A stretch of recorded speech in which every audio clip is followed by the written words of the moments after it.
What's up, gamers? Welcome back to Gaming Pinas Weekly. This week was absolutely loaded. Battlefield 6 stumbled right out of the gate, while Arc Raiders is solving problems, even before its launch. Plus, Clair Obscur drops a free update, and World of Warcraft finally adds something players have been wishing for. All that and more, let's dive straight into our top stories.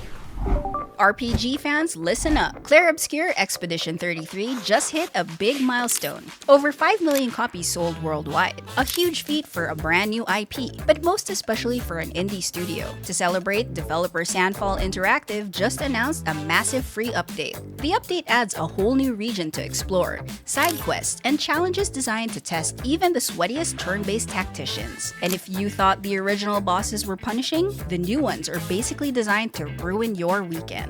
What makes Clair Obscur stand out isn't just the painterly art style, it's the way it blends French surrealism with classic JRPG mechanics. Critics are already calling it a Game of the Year contender, thanks to its heartbreaking story, gorgeous visuals, and combat that makes you scream and clap at the same time. And Sandfall isn't slowing down. The studio confirmed they've already started work on their next game. No details yet, but creative director Guillaume Broche hinted this one might not be another RPG. They want to explore new genres and push themselves beyond what they've done. But you can expect more stunning art direction and another exceptional story. We can't wait to see what Sandfall cooks up next. While Clair Obscur expands its world, another game is letting you finally build your own. Literally.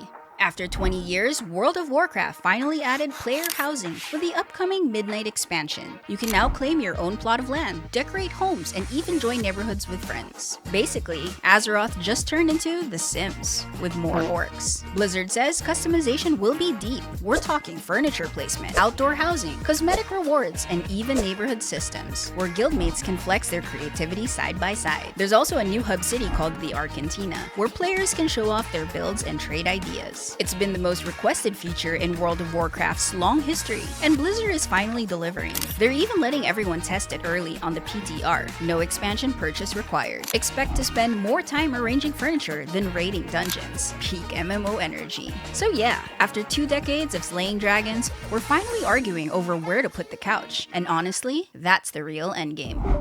While we're talking about the hottest game updates, let's cool down with some bargains. In case you missed the autumn sale, there's a bunch of really good deals on Steam right now. Red Dead Redemption 2, Borderlands 4, Detroit Become Human, Tekken 8, Stray, and many more. If you've been holding out on any of these, this is the week to click Add to Cart and pretend it's an investment. Speaking of new games to play, let's take a look at some game launches. Battlefield 6 launched with a bang and then immediately blew itself up. The EA app on PC crashed, keeping some players locked out of the game. Total chaos. It got so bad that even Respawn CEO told fans to just use Steam, which is like KFC telling you, mag-chickenjoy ka na lang. Brutal, but he's not wrong. But here's the wild part. Despite the meltdown, Battlefield 6 still pulled off some big wins on launch day. It hit hundreds of thousands of concurrent players and even broke into the top-selling charts on both Steam and Xbox. The hype was so strong that not even EA servers could stop the stampede. How did EA respond? With free stuff. As an apology, EA gave out freebies. Affected players received 12 hardware XP boosters and 60-minute boosters, and free access to Season 1 Battle Pass, while anyone who purchased the Phantom Edition will receive Season 2's Battle Pass in full as compensation. At least EA owned up fast, but for a AAA launch, it's another rough one for the Battlefield franchise. Next, Arc Raiders is back with one last test, kicking off its final server slam before its full release. The devs at Embark Studios are calling it the final stress test to make sure everything runs smoothly once it goes live. The best part? They listen to player feedback. Arc Raiders will not have mandatory progression wipes, which is a rare W in today's gaming world. Instead, they are introducing a voluntary reset system called the Expedition Project. At level 20, you can reset your character in exchange for permanent account unlocks, cosmetics, and buffs, all without losing your hard-earned cosmetics, rewards, or rankings. These buffs won't give gameplay advantages over non-reset players either, so if you don't want to, you don't have to. If it works, Arc Raiders may have just fixed the most hated part of extraction shooters. Play this weekend and you'll even score an exclusive backpack at launch. Peak drip, peak survival. From blockbusters to hidden gems, let's jump into the indie spotlights. A new indie shooter called Escape from Duckov launches October 16 on PC. This top-down PvE looter shooter has you playing as a duck soldier. The story begins after a strange dream. You wake up in Duckov's world full of dangers, sneaking around, scavenging loot, and even building your own duck base, complete with an armory, medical bay, and a cozy duck nest. NPC ducks may help or trick you as you uncover the truth of this duck paradise. It's like Escape from Tarkov, but instead of soldiers, it's rubber ducks with guns. Chaotic, yet adorable. From cute to terrifying, a new psychological horror called Frame Zero was just announced for PC, coming in 2027. The trailer sets the scene. You play as journalist Emma and her cameraman Daniel, exploring the creepy apartment of a famous exorcist who died mysteriously. Inside, they discover the exorcist had hidden a girl who was possessed by a demon for decades. Your cameraman, armed only with a video camera flashlight, must navigate the darkness and escape before he meets the same fate. Definitely a game to look out for if you like games that make you regret playing at night.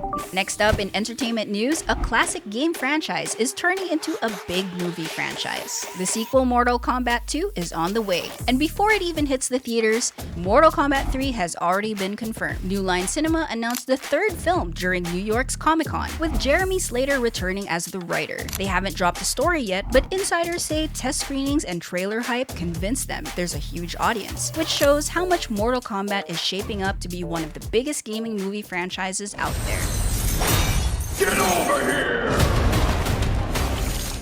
While Mortal Kombat continues to grow on the big screen, the Avatar universe is expanding, and not just on Netflix. Nickelodeon and Paramount just announced Avatar Legends, the fighting game, a hand-drawn 2D fighter coming summer 2026 on PC and consoles. The game will feature characters from all Avatar eras: Aang, Korra, Toph, and even Roku. The trailer shows fast-paced bending battles and cool combos, and that's not the only Avatar content fans can look forward to. The live-action Avatar The Last Airbender series is set to return for Season 2 in late 2025 or early 2026. To top it off, Nickelodeon will launch a new chibi-style Avatar cartoon series on YouTube, reimagining classic scenes in a fun, cute way. Can't wait for more life lessons from Chibi Uncle Iroh. Now for the saddest news of the week. RIP Windows 10. As of October 14, Microsoft officially ended free support for it. That means no more security updates, patches, or fixes, unless you pay for the extended security updates plan. Basically, if you're still on Windows 10, it's like still playing Fortnite in 2025. Upgrading to Windows 11 or 12 is the safest bet, especially for gamers. Windows 10 isn't the only thing that's being cancelled. Ubisoft has reportedly cancelled an Assassin's Creed game set during the American Civil War. The game was still in early concept stages, but already had a clear direction. Players would take on the role of a formerly enslaved black man who joins the Assassins, confronting groups such as the Ku Klux Klan. Sources say it was scrapped due to creative restructuring after Shadows, but fans aren't buying it. Sources claim development was stopped amid online backlash and worries about political sensitivities in the US. It's ironic since the series has featured black leads before. Ubisoft hasn't commented yet, but whatever the reason, hopefully this doesn't delay the next Assassin's Creed release.